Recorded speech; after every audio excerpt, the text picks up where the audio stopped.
Hello friends and welcome to fantasy குருதவ YouTube channel. So இன்னைக்கு நம்ம இந்த வீடியோல டாடா ஐபிஎல்ல நடக்க போற 22வது T20 மேட்சை பத்தி தான் நம்ம பார்க்க போறோம். இந்த 22வது T20 மேட்சை பத்தி பார்க்கறதுக்கு முன்னாடி இந்த ஐபிஎல் நம்மள நிறைய முறை சர்ப்ரைஸ் பண்ணியிருக்குங்க. நிறைய முறை எதிர்பார்க்க அதிர்ச்சிகளை கொடுத்துருக்குன்னு சொல்லணும். இந்த பிளேயர் வந்து இப்படி பெர்ஃபார்மன்ஸ் பண்றாரா, இந்த பிளேயர் இந்த மாதிரி பண்றாரா அப்படிங்கிற மாதிரி நிறைய விஷயங்கள் நடந்துருச்சு. ஏன்னா ஒரு பெரிய அளவுக்கு எக்ஸ்பீரியன்ஸ் இல்லாத ஒரு பிளேயர், யங் ஜென்ரேஷன் பிளேயர்ஸ்லாம் வந்து அவங்களோட பங்களிப்பு அதிகமா கொடுக்குறாங்க. யாரா வேணா இருங்க, நான் இப்படிதான் பிளே பண்ண போறேன், என்னோட பங்களிப்பை கொடுத்து அடுத்த முறையில என்னோட வேல்யூ வந்து நான் இன்க்ரீஸ் பண்ணிக்க போறேன் அப்படிங்கிற மாதிரி ஒவ்வொரு டீம்லயுமே எல்லா டீம்லயுமே ஒவ்வொரு பிளேயர் இருக்காங்க, சிறந்து விளங்கிட்டு வராங்க. அதே மாதிரி சர்ப்ரைஸ் நாளைக்கு நடக்க போற மேட்ச்ல கிடைக்குமா அப்படின்னு நம்ம எதிர்பார்க்கிறோம்.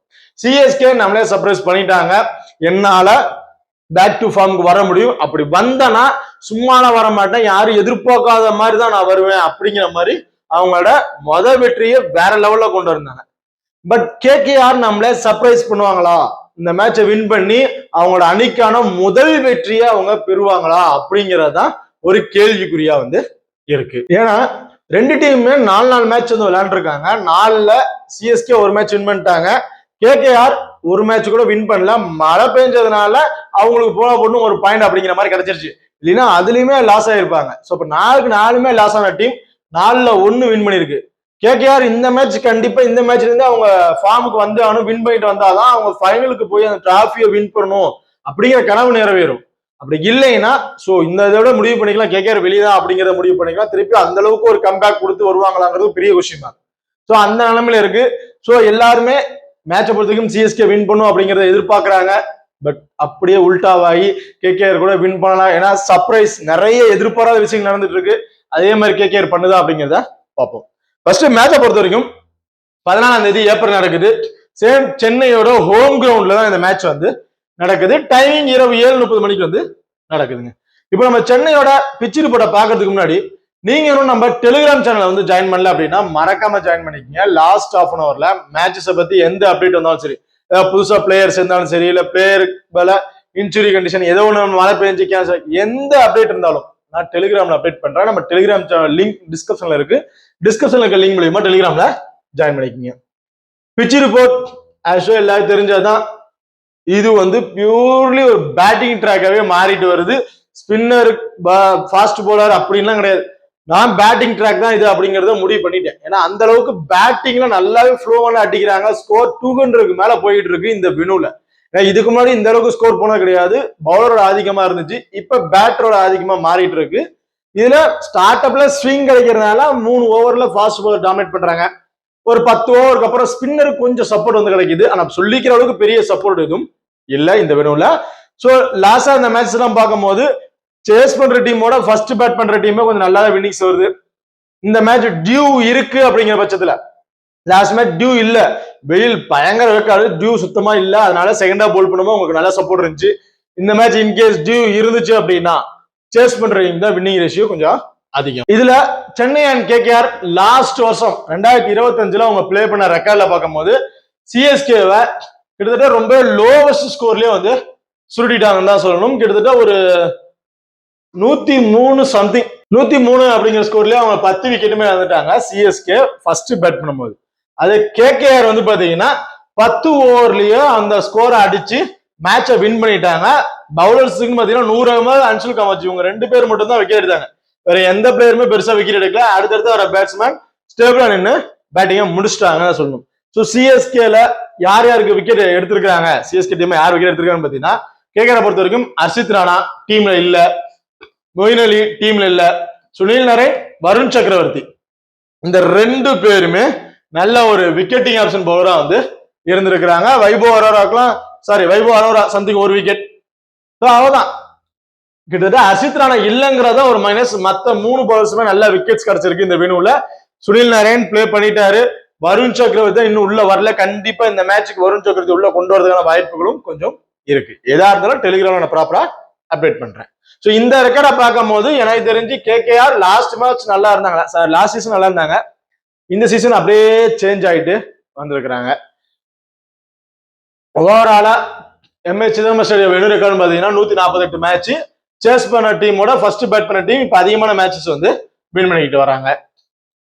ஹெட்வெட் ரெக்கார்டை பொறுத்த வரைக்கும் கேகேஆர் அண்ட் சிஎஸ்கே இவங்க ரெண்டு பேரும் சிதம்பரம் ஸ்டேடியத்துல வந்து அவங்க வந்து எத்தனை மேட்ச் வின் பண்ணிருக்காங்க அப்படின்னு பாத்தீங்கன்னா 12 மேட்ச் வந்து பிளே பண்ணிருக்காங்க. அதுல சென்னை 8, கேகேஆர் வந்து பாத்தீங்கன்னா 4 மேட்ச் அப்படிங்கிற மாதிரி வின் பண்ணிருக்காங்க. இவங்க ரெண்டு பேருக்கும் இடையில நடந்த பேட்டில் மொத்தம் 12.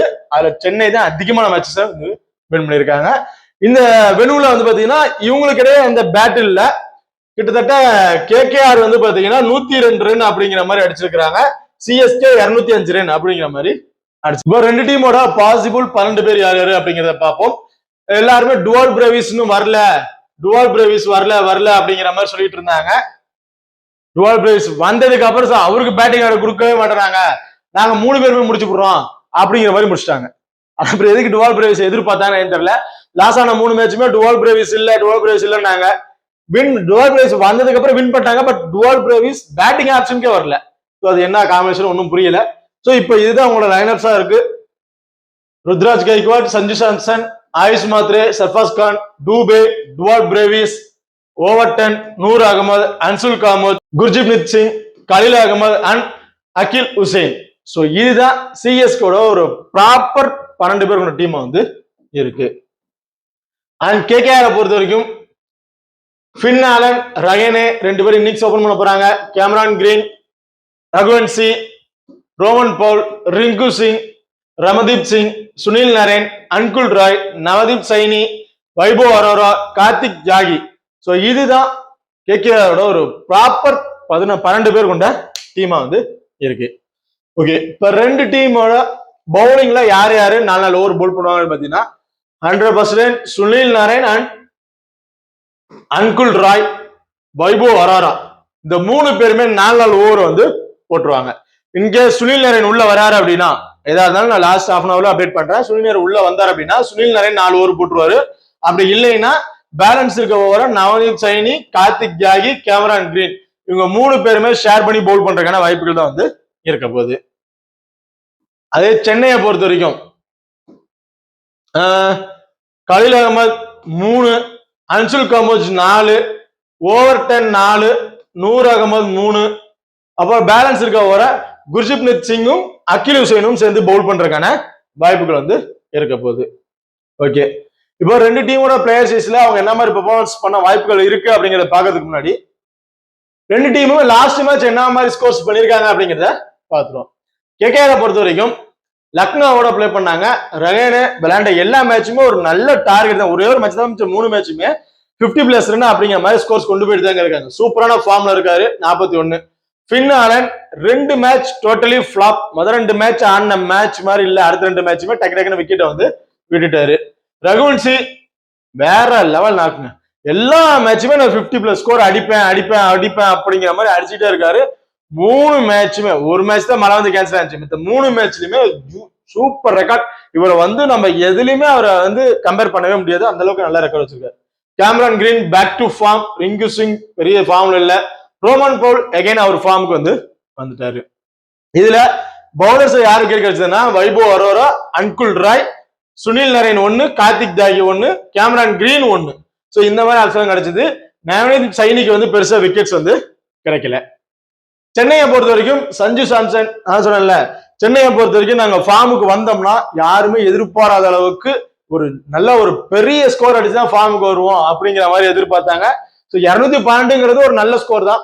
பட் அடிச்ச பிளேயர்ஸை பாருங்க, நிறைய பிளேயர்ஸ் வந்து அடிக்க கிடையாது, 3 பிளேயர். அதான் கடைசியா தூபி வந்தாரு, கொஞ்சம் தட்டிட்டு இருந்தாரு. ஆயுஷ் மாத்ரே அதாவது அவருக்கு ஹீட், ரொம்ப ஹீட்டு, சீக்கிரம் டயர்ட் ஆயிட்டாரு அப்படிங்கிறனால டூபே, இல்லைன்னா ஆயுஷ் மாத்ரே அந்த ஸ்கோர் அடிச்சிருப்பாரு. இப்போ 3 பிளேயர் தான் அந்த ஸ்கோர் அடிச்சிருக்காங்க. சேட்டா 115 வேற லெவல் ஃபார்ம். இதுல பவுலர்ஸ்ல கலீல் அகமதுக்கு ஒரு விக்கெட் கிடைச்சிருக்கு. அன்சுல் காமோஜ் அண்ட் ஜெமி ஓவர்டன் 2 பேர் இருந்தாங்க. நான் பேட்ஸ்மேன், நீங்க என்ன அளவுக்கு ஸ்கோர்ஸ் அடிங்க, அது பிரச்சனை கிடையாது. அந்த இடத்துல பவுலர் கண்டெயின் பண்ணி பவுல் பண்ணல அப்படின்னா நீங்க எவ்வளவு ஸ்கோர் அடிச்சாலும் யூஸ் கிடையாது. அந்த இடத்துல இவங்க 2 பேர் கரெக்டா பவுல் பண்ணல அப்படின்னா கண்டிப்பா சிஎஸ்கே அந்த மேட்ச் தோத்துருக்கும். இந்த ஜெயிச்சதுக்கான ஃபுல் கிரெடிட் வந்து நான் பவுலர்ஸ்க்கு தான் வந்து கொடுப்பேன். ஏன்னா அந்த அளவுக்கு சூப்பரா பவுலிங்ல வந்து விக்கெட்ஸ் எடுத்திருந்தாங்க. இப்போ 2 டீம் பிளேயர்ஸ்ல என்ன மாதிரி பெர்ஃபார்மன்ஸ் பண்றதுக்கான வாய்ப்புகள் இருக்கு அப்படிங்கிறத பாத்துறோம். சென்னை ஃபர்ஸ்ட் மேட்ச் பேட்டிங்ல சொதப்பினாங்க, பவுலிங் கொஞ்சம் ஓரளவுக்கு டஃப் கொடுத்தாங்க. செகண்ட் மேட்ச் பவுலிங் சூப்பரா வச்சாரு, பேட்டிங் நல்லா பண்ணாங்க, பவுலிங் டோட்டலி சொதப்பல். மூணாவது மேட்ச் பெருசா எதுவும் சொல்லிக்கிற மாதிரி இல்ல, எல்லாமே அந்த ஓரளவுக்கு பவுலிங் பேட்டிங் எல்லாத்துலயுமே கொஞ்சம் அடி வாங்கிட்டே தான் வந்தாங்க. பட் நாலாவது மேட்சை பொறுத்த வரைக்கும் வேற லெவல் ஃபார்ம்ல வந்தாங்கன்னு சொல்லணும். ஏன்னா பேட்டிங் பயங்கரமா இருந்துச்சு, பவுலிங் பயங்கரமா இருந்துச்சு. அதுல ஒரு மைனஸ் என்ன பாத்தீங்கன்னா ஃபீல்டிங். அந்த ஃபீல்டிங்கை கரெக்டா பண்ணியிருந்தாங்கன்னாவே இன்னும் கொஞ்சம் நல்ல எஃபெக்ட் வந்து கிடைச்சிருக்கும். நிறைய ஃபீல்டிங் இது பண்ணாங்க. அதே மாதிரி டிசியும் ஃபீல்டிங் நிறைய தப்பு பண்ணாங்க. இந்த வெனுல ஃபீல்டிங் நிறைய தவறு பண்ணாங்க. ஏன்னா ஹீட் ஓவர், அந்த ஃபீல்டர்ஸால அந்த அளவுக்கு இதா இருக்க முடியல, நிறைய ஸ்வெட் ஆகுது, அதை நம்பவே டயர்ட் ஆயிடுறாங்கன்னு சொல்லணும். ரன் அவுட் மிஸ், நிறைய run out miss, catches miss. Catch எல்லாம் கரெக்டா பிடிச்சிருந்தாங்கன்னா சஞ்சு சாம்சன் 100 எல்லாம் போட்டுருப்பாரு சொல்ல முடியாது. வாய்ப்புகள் கொடுத்தாங்க, அதை கரெக்டா பயன்படுத்திக்கிட்டாரு, சூப்பரா வந்து பர்ஃபார்மன்ஸ் பண்ணியிருந்தாரு. ஓகே, இப்போ இந்த டீமோட ஃபார்ம் வைஸ்ல பார்க்கும்போது பேட்டிங் அண்ட் பவுலிங் வேற லெவல்ல இருக்கு. நான் ஒரு கம்பேரிசன் வச்சு நான் வந்து சொல்லிடுறேன் பாருங்க. இதுதான் அவங்களோட பேட்டிங், சிஎஸ்கேவோட பேட்டிங் டெத்து. ஜெமி ஓவர்டன் வரை இருக்காரு, நூர் அகமது இருக்காரு, ஒரு பேரை மறந்துடக்கூடாது, அகில் ஹுசைன். அவரை பவர் பிளேல கூட அமிச்சு பேட் பண்ண வைப்பாங்க. ஏன்னா அந்த அளவுக்கு அவர் பேட்டிங் டெப்த் அவர்கிட்ட இருக்கு. ஸோ பேட்டிங் பவுலிங்லயும் சிஎஸ்கே ஒரு ஃபார்ம்ல வராங்க. இதுல ஃபார்ம்ல இல்லாத ஒரு பிளேயர் ருத்ராஜ் கைக்வாட். இன்ன வரைக்கும் பெரிய ஸ்கோர்ஸ் அவர்கிட்ட இருந்து நம்ம எதிர்பார்க்க முடியல. சஞ்சு சாம்சன் பேக் டு ஃபார்முக்கு வந்துட்டாரு. சேட்டாவை பொறுத்த வரைக்கும் ஒரு விஷயம் தான், வேர்ல்ட் கப் மேட்ச் பார்த்திருந்தாவே தெரிஞ்சிருக்கும். தொடர்ச்சியா ஒரு 3 மேட்ச் பெரிய அளவுக்கு ஸ்கோர்ஸ் பண்ணல, 2 மேட்ச் சம்திங் பெரிய அளவுக்கு ஸ்கோர் பண்ணல. அதுக்கப்புறம் ஒரு மேட்ச் ஃபார்முக்கு வந்தாரு. அதுல இருந்து கடைசி மேட்ச் வரையும் அந்த ஃபார்மை வந்து கீழே கொண்டு போகவே இல்லை. அதே ஃபார்ம்ல இருந்து இன்க்ரீஸ் பண்ணிட்டே தான் இருந்தார், வழியா டிக்ரீஸ் பண்ணவே கிடையாது. இந்த மேட்சும் சேட்டாட்ட இருந்து ஒரு 35ல இருந்து 50+ ஸ்கோர் அப்படிங்கிறது ஆவரேஜா வந்து எதிர்பார்க்கலாம். ரொம்பவே சேஃபான பிளேயரா வந்து இருப்பாரு. ருத்ராஜ் எப்படி சொல்றது, அந்த ஃபார்முக்கு இன்னும் வரல அப்படிங்கிறத எதிர்பார்க்கிறேன். சேஸ் பண்றாங்க அப்படின்னா சிஎஸ்கே செகண்டா பேட் பண்றாங்கன்னா ருத்ராஜ் இருந்து ஒரு 30ல இருந்து ஒரு 40+ ஸ்கோர் அப்படிங்கிறத எதிர்பார்க்கலாம். ஃபர்ஸ்ட் பேட்னா ஒரு 15ல இருந்து 20+ ரன்ல விக்கெட் வரதுக்கான வாய்ப்புகள் கொஞ்சம் அதிகம்.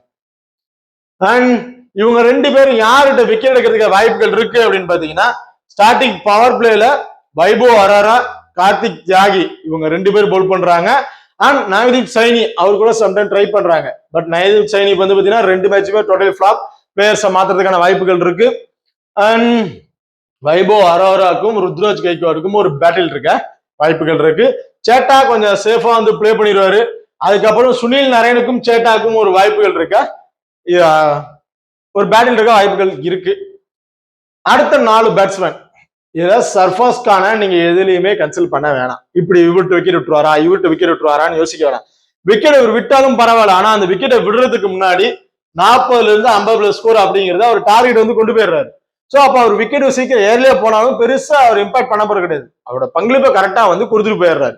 சோ அப்படி இருக்கும்போது சர்ஃபாஸ் கான் எந்த விஷயத்திலையும் அடாப்ட் பண்ணிடுவார். ஃபர்ஸ்ட் பேட் பண்ணாலும் அதுக்கு தகுந்த ஸ்கோர்ஸ் கொண்டு போயிடுவாரு, சேஸ் பண்ணாலும் குயிக் ஃபயரா ஸ்கோர் வந்து கொண்டு போயிடுவாரு. ரொம்ப பெஸ்ட் பிளேயரா இருப்பாரு சர்ஃபாஸ் கானை பொறுத்த வரைக்கும். நாளைக்கு நடக்க போற மேட்ச்ல ஆயுஷ் மாத்ரே நல்லா ஸ்கோர்ஸ் பண்ணிருக்காருங்க, நல்லாவே டச் அப் இருந்துச்சு பேட்ல, நல்லாவே தச்சு. என்ன ஆகுனா அதான் சொல்றேன், சேட்டாக்கு கேட்ச மிஸ் பண்ணாங்க, ஆயுஷ் மாத்ரேக்கு 3 முறை ரன் அவுட் மிஸ் பண்ணாங்க. கரெக்டா அந்த ரன் அவுட் அடிச்சிருந்தாங்க அப்படின்னா ஈஸியா வின் பண்ணிருப்பாங்கன்னு சொல்லலாம், அந்த அளவுக்கு ஒரு இதா இருந்துச்சு. சோ இந்த மேட்ச் ஆயுஷ் மாத்ரே அந்த அவசரப்படுறாரு, ரொம்பவே அவசரப்படுறாரு, அது மட்டும்தான் ஒரு மைனஸ். 20+ ரன் மட்டும் தான் எதிர்பார்க்க முடியும் ஆயுஷ் மாத்ரே கிட்ட. அவர் ஒரு விக்கெட்னு பாத்தீங்கன்னா அங்குல் ராய் அல்லது சுனில் நரேன் கண்டிப்பா ஸ்பின்னர்கிட்ட கொஞ்சம் விக்கெட் எடுக்கிறதுக்கான வாய்ப்புகள் இருக்கு. ஸ்பின்னரை கொஞ்சம் அடிச்சு ஆடிடுவாருங்க அப்படிங்கிற இருந்தாலும், பட் இந்த இதுல குவாலிட்டியான ஸ்பின்னர் வருண் சக்கரவர்த்தி ஒருத்தர் வருவாரு. கண்டிப்பா இந்த மேட்ச் வருண் சக்கரவர்த்தி உள்ள கொண்டு வரதுக்கான வாய்ப்புகள் இருக்கும் நான் எதிர்பார்க்கிறேன் 100%. இப்படி வந்தாருன்னா வருண் சக்கரவர்த்தி, சுனில் நரேன் கண்டிப்பா ஸ்ட்ரகிள் கொடுப்பாங்க சிஎஸ்கேவுக்கு. டூபே ஸ்பின்னரை புலந்து கட்டக்கூடிய ஒரு பிளேயர். இன்கேஸ் கொஞ்சம் ஏர்ல வைக்கிற வந்துச்சு அப்படின்னா சரி, டுவால் பிரேவிஸை வந்து டாப் ஆர்டர்ல கொண்டு வருவாங்க. டூபே அதுக்கு அப்புறம் தான் பின்னாடி வர்றதுக்கான வாய்ப்புகள் இருக்கு. சோ அப்படி இருக்க பட்சத்துல டூபே பேட்டிங் ஆடுற வந்தாருன்னா ஃபாஸ்ட் பவுலர் கொஞ்சம் உள்ள இறக்குவாங்க, கொஞ்சம் உள்ள சொல்லுவாங்க. ஸ்பின்னர் நான் வச்சுக்கிறேன் டூபேக்கு, ஏன்னா எல்லா டீம் வரையுமே இப்போ ஆர்சிபி எல்லாம் ஆடும்போது டூபே ஸ்பின்னர் அடிப்பாரா, பரவாயில்ல ஸ்பின்னர் கொடுக்குறா அப்படிலாம் கொடுத்துருந்தாங்க. பட் அந்த மாதிரிலாம் கேகேஆர் கொடுக்க மாட்டாங்க, அடி விழுந்துரும் வேணாம்னு சொல்லிட்டு ஃபாஸ்ட் பவுலர் உள்ள கொண்டு வருவாங்க. டூபேட் இருந்து ஒரு 20+ ரன் அப்படிங்கிறத எதிர்பார்க்கலாம். பெரிய அளவுக்கு ஸ்கோர்ஸை எதிர்பார்க்க முடியாது. இன்கேஸ் கேகேஆர் நல்லாவே டாமினேட் பண்றாங்க, டக்கு டக்கு டக்குன்னு விக்கெட் வருது, டுவால் பிரேவிஸ் ஒரு 10 ஓவர் இருக்கும்போது பேட்டிங் ஆர்டர் வராரு அப்படிங்கும் போது கண்டிப்பா டுவால் பிரேவிஸ் 50+ ரன் ஹாஃப் செஞ்சுரி போடுறதுக்கான வாய்ப்புகள் ரொம்ப ரொம்ப அதிகம்.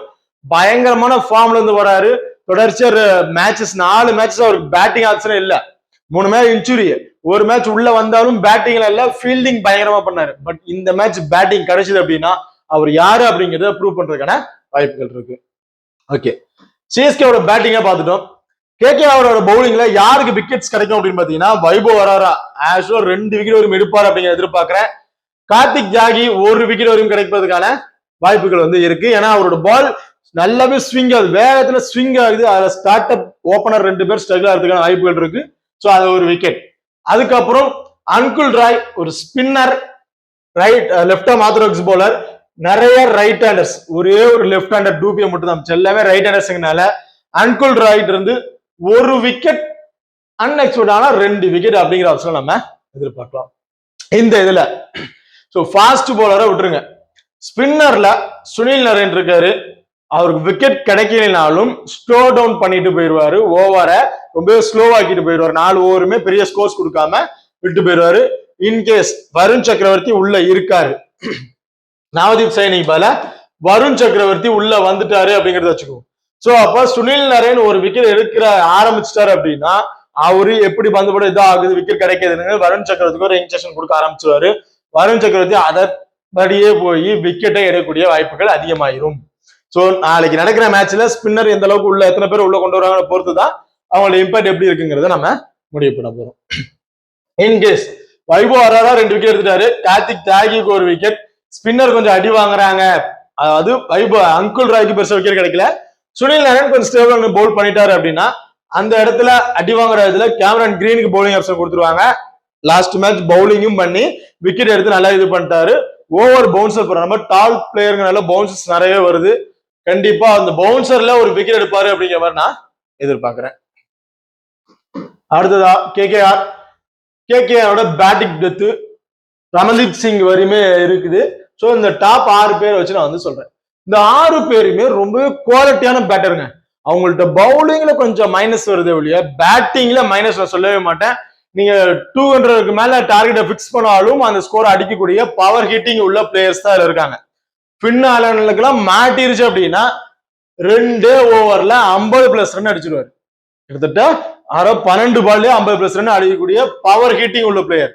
ரஹேனா விக்கெட் உள் போனாலும் அந்த இடத்துல ஸ்டேபிளா நின்று சிங்கிள்ஸ் ரொட்டேட் பண்ணி அந்த டார்கெட் நோக்கி போகக்கூடிய ஒரு ஸ்டேபிலிட்டியை கொடுக்கக்கூடிய ஒரு பிளேயர்.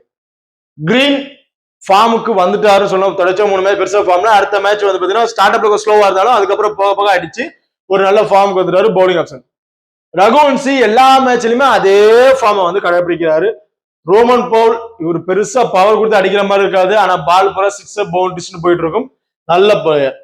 ரிங்கு சிங் லாஸ்ட் வருஷம் நல்ல ஃபார்ம்ல இருந்தாரு, பட் இந்த வருஷம் அந்த ஃபார்முக்கு இன்னும் வரல. பட் அவர் வந்துட்டாருன்னா இந்த 6 பேருமே போதும், நீங்க 200க்கு மேல ஸ்கோர் அடிச்சாலும் அதை ஃப்ரீஸ் பண்றதுக்கு. பட் இன்னும் அந்த ஃபார்முக்கு ஏன் வரல அப்படிங்கிறது ஒரு கேள்விக்குறியா வந்து இருக்கு. இந்த மேட்ச் எனக்கு தெரிஞ்சு ரெகேனா ஒரு 20ல இருந்து ஒரு 25+ score, Finn Allen back to ஃபார்முக்கு வந்துருவாரு. 2 மேட்ச் லாஸ் ஆனதை ரெக்கவர் பண்ணி இந்த மேட்ச் கண்டிப்பா ஃபார்முக்கு வந்துருவாரு. ஐ கெஸ் 50க்கு மேல ஸ்கோர் பண்ணுவாரு அப்படிங்கிற மாதிரி நான் வந்து எதிர்பார்க்க என்னோட கணிப்பா வந்து இருக்கு. கேமரன் கிரீன் ஆஸ்ட்ரல் ஒரு 25ல இருந்து ஒரு 30+ ரன் அடிக்கிறதுக்கான வாய்ப்புகள் வந்து இருக்கு. அதுக்கு மேலேயும் போறதுக்கான வாய்ப்புகள் இருக்கும் அப்படிங்கிற மாதிரி நான் எதிர்பார்க்கிறேன். ஆவரேஜ் 25 to 30 அந்த மாதிரி தான் ஸ்கோர் பண்ணுவாரு. ரகுவன்சி இந்த மேட்சும் 50+ ரன்னுக்கு மேல அடிக்கிறதுக்கான வாய்ப்புகள் இருக்கு. ஏன் அப்படின்னு பாத்தீங்கன்னா ஸ்டார்ட் அப் 3 ஓவர் பால் நல்லா ஸ்விங் ஆகுது. ஸோ அதுல ஒரு விக்கெட் எடுத்துட்டாங்க, ஓகே. அதுக்கப்புறம் போக போக ஃபாஸ்ட் பவுலர் அண்ட் ஸ்பின்னருக்கு பெரிய சப்போர்ட் இல்லை. பேட்ஸ்மேன் தான் அந்த இடத்துல டாமினேட் பண்ண போறாங்க. ஸோ இப்போ அடுத்தடுத்த வர பேட்ஸ்மேன் நல்ல ஃபார்ம்ல இருக்கக்கூடிய பேட்ஸ்மேன் ஹியூஜ் ஸ்கோர் கொண்டு போறதுக்கான வாய்ப்புகள் இருக்கு ரகுவன்சியை பொறுத்த வரைக்கும். ரோமன் பவுல் சேஸ் பண்றாங்க அப்படின்னா கடைசி வரை நின்று ஸ்கோர்ஸை முடிச்சு கொடுத்துருவாரு. இங்கே சேஸ் பண்றாங்கன்னா எந்த அளவுக்கு டார்கெட் இருந்தாலும் அதை பினிஷ் பண்ணி கொடுக்குறது ஒரு பெஸ்ட் பேட்ஸ்மேனா இருப்பாரு. ஃபர்ஸ்ட் பேட்னா ஒரு 30+ ரன் வரையும் அடிப்பாரு அப்படிங்கிற மாதிரி நான் எதிர்பார்க்கிறேன். ரிங்கு சிங் கடைசியில தான் பேட்டிங் ஆர்டர் வருவாரு. ஒரு 10 இருந்து ஒரு 15 பிளஸ் ரன் வரையும் அடிப்பதற்கான வாய்ப்புகள் தான் வந்து இருக்க போகுது. ஓகே, பேட்டிங் மேன் பார்த்துட்டோம். அதாவது கேகேஆரோட பேட்ஸ்மேன்ஸ் பார்த்தாச்சு. பவுலிங் சிஎஸ்கேவோட பவுலிங்ல அகில் ஹுசைனோட இதுல வந்து பாத்தீங்கன்னா சிஎஸ்கேல Akeal Hosein left arm orthodox bowler, ஒரு ஸ்பின்னர். அவரோட ஃபார்ம் கொஞ்சம் இன்க்ரீஸ் ஆகும் அப்படிங்கிற மாதிரி எதிர்பார்க்கிறேன். ரிங்கு சிங்கை தவிர மிச்ச எல்லாருமே ரைட் ஹேண்டர்ஸ். ஸோ அப்படி இருக்கும் போது சம்டைம் பவர் பிளேல கூட அவருக்கு பவுலிங் ஆப்ஷன் கொடுத்துருக்காங்க. பட் இந்த வெனுவுல பவர் பிளேலயே ஸ்விங் ஆகுமா, பால் டேன் ஆகுமா அப்படிங்கிறது ஒரு கேள்வியா வந்து இருக்கு. ஏன்னா பவர் பிளே அந்த 3 ஓவர்ல ஸ்விங் ஆகிறதா அந்த ஃபாஸ்ட் பாலர் வச்சு கொடுத்தாகணும். 4-5 ஓவருக்கு அப்புறம் வேணா இவருக்கு கொடுக்கலாம், அதுல கொஞ்சம் அடி விழுந்துரும். 10 ஓவருக்கு அப்புறம் கொடுக்குறாங்க அப்படிங்கும் போது அகில் ஹுசைன் ஒரு விக்கெட்டுங்கிறது 2 கூட எடுப்பாரு அப்படிங்கிற மாதிரி நான் எதிர்பார்க்கிறேன். பார்த்தா கலீல் அகமதை பொறுத்த வரைக்கும் அந்த அளவுக்கு பெருசா விக்கெட்ஸ் வந்து நம்ம எதிர்பார்க்க முடியாதுங்க. அன்எக்ஸ்பெக்டான ஒரு விக்கெட் ஆனா எதிர்பார்க்கலாம். அடி கொஞ்சம் அதிகமா விழுவும் அவரோட ஓவர்ல. அண்ட் குர்ஜீப்ரீத் சிங் நல்ல சூப்பரா பவுல் பண்றாரு. Left arm fast bowler. அவர் பால் நல்லாவே ஸ்விங் ஆகுது. ஸ்பீடு வேற இடத்துல ஸ்பீடு, ஸ்லோவர் போட்டு சூப்பரா விக்கெட்ஸ் வந்து எடுத்து கொடுத்துட்டு இருக்காரு. இந்த மேட்ச் அதே அளவுக்கு விக்கெட் இருக்குமான்னு கேட்டீங்கன்னா ஒரு விக்கெட் அவர் இருந்து எதிர்பார்க்கலாம். பெரிய அளவுக்கு விக்கெட்ஸை எதிர்பார்க்க முடியாது. அன்சுல் காமோஜ் 2 விக்கெட் வரையும் எடுப்பதற்கான வாய்ப்புகள் வந்து இருக்கு. குவாலிட்டியான பவுலர். சென்னை டீம்லயே நல்ல ஃபார்ம், ஸ்டார்ட் அப்ல இருந்து ஃபார்ம்ல கூட ஒரு பவுலர் அப்படின்னு பாத்தீங்கன்னா அன்சுல் காமோஜ் மட்டும் தான். இக்கட்டான சூழ்நிலையில விக்கெட் எடுத்து கொடுத்து டீமுக்கு ஒரு நல்ல ஒரு ஆப்ஷன் வந்து கொடுத்துருக்காரு. சோ இந்த மேட்சும் அதே மாதிரி விக்கெட் எடுக்கக்கூடிய ஒரு பெஸ்ட் பவுலரா வந்து இருப்பாரு.